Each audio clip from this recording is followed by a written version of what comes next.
The two diagrams, the state diagram and the sequence diagram, provide different but complementary views of the material in the derivation sheet. While one outlines the learning progression, the other details the functional logic used to prove physical concepts. The state diagram, a narrative roadmap. The state diagram focuses on the overall structure and progression of the lessons found in the derivation sheet. Progressive learning path.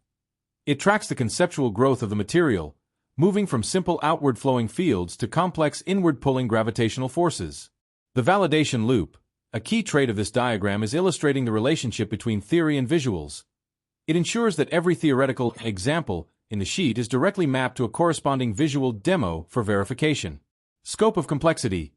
It illustrates the shift from point mass models to more advanced solid sphere models, ending with a final consolidation of physical principles like divergence and curl.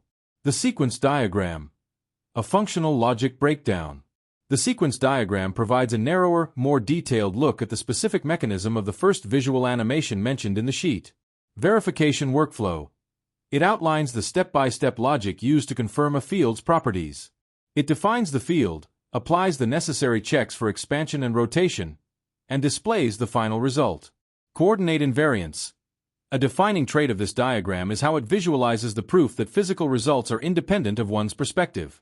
It shows the process of checking the field across different frameworks, specifically Cartesian, cylindrical, and spherical systems.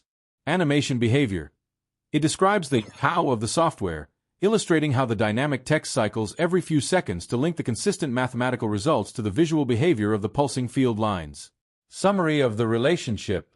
In short, the state diagram defines the what and when by outlining the order of the topics, while the sequence diagram explains the how by detailing the specific method used to prove that the results are universally true across all frameworks.